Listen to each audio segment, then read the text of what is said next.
सुप्रा spinatus tendinitis कई बार gym करने से हो जाती है, बहुत ही कॉमन है। उसका एक सिंपल सा रीज़न है। रीज़न ये है कि हमारे जो शोल्डर के अंदर है ना, ऊपर जो दिख रही है वो डेल्टॉइड है, इसके नीचे रोटेटर कफ है जिसमें 4 मसल है, सब इसका supraspinatus, infra and teres minor. अब दोनों का अगर बैलेंस नहीं है ना बेटा, तो टेंडिनाइटिस हो जाएगी। टेंडिनाइटिस का मतलब ये है कि हमारे जो शोल्डर है उसके अंदर ये जो मसल है इसकी इन्फ्लेमेशन हो गया है। ये इन्फ्लेमेशन हो गया है क्योंकि हमारी डेल्टॉइड ज़्यादा स्ट्रॉन्ग थी और रोटेटर कफ उस लेवल पे स्ट्रॉन्ग नहीं थी। जैसे ये आपको दिख रहा है पिक्चर, तो ये हमारा सुप्रा स्पाइनेटस आ रही है, ये टेंडिनाइटिस हो गई है। इसके ऊपर डेल्टॉइड रहती है। सो अगर मैं डेल्टॉइड ज़्यादा स्ट्रॉन्ग कर लूँ और इन मसल्स को ट्रेन ना करूँ एज़ कम्पेयर टू डेल्टॉइड, तो क्या होता है, डेल्टॉइड ओवर एक्टिविटी से ये हमारा ह्यूमरस है ना ऊपर ओवरराइड करता है। ऊपर जाएगा तो ये सुप्रा स्पाइनेटस मसल है, ये एक्रोमियम और ह्यूमरस के बीच में दब जाएगी।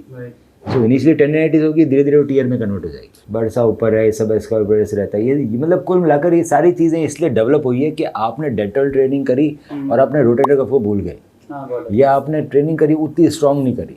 सो जो टेंडिनाइटिस हुई है उसको तो हम कर सकते हैं बिना सर्जरी के, ठीक, प्लेटलेट रिच प्लाज्मा से। आपका ब्लड लेंगे, ब्लड को हम सेंट्रीफ्यूज करेंगे, सेंट्रीफ्यूज करके उसमें प्लेटलेट और प्लाज्मा अलग निकालेंगे, ग्रोथ फैक्टर।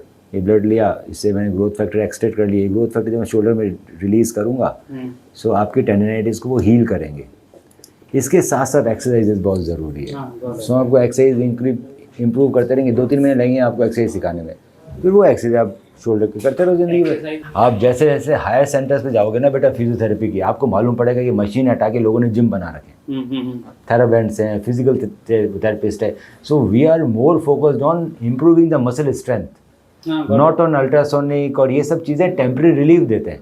आपका बैक स्पाज्म हो गया, तगड़ा दर्द कर रहा है, मसल स्पाज्म, हाँ ठीक है, IFT लगा दिया, अल्ट्रासोनिक लगा दिया, थोड़ा रिलीव किया। बेटर ये रहता है कि हम आपकी बॉडी की रीजनरेटिव पावर को यूज़ करें, जो डैमेज है उसको हील करने के लिए, दैट इज़ PRP या ग्रोथ फैक्टर। और ये वापस डैमेज ना हो इसके लिए आपको रिहैब दिया जाए, अच्छा स्ट्रेंथ ट्रेनिंग, और इंक्रीज़ करते 2 महीने लगेंगे हमें स्ट्रेंथ इंक्रीज़ करने में। वो एक्सरसाइज आप ज़िंदगी भर करो, आप ज़िंदगी भर दोनों शोल्डर ठीक रहेंगे, कभी आप उस स्टेज में पहुँचोगे ही नहीं कि आपका टीयर हो जाए। क्योंकि बहुत सारे लोग मेरे पास तुड़वा के आते हैं बॉडी बिल्डर, ये टेंडिनाइटिस को चलते रहते हैं, इग्नोर करते रहते हैं, आखिर में कट जाती है, फिर आते हैं, फिर सर्जरी है। So you are on a very early stage कि हम आज आपको ढंग से रिहैब सिखा देंगे, उसको हम बता देंगे 2 महीने से कैसे रिहैब, और फिर आप ज़िंदगी भर करते रहो सेम रिहैब, बिल्कुल ठीक रहेगा।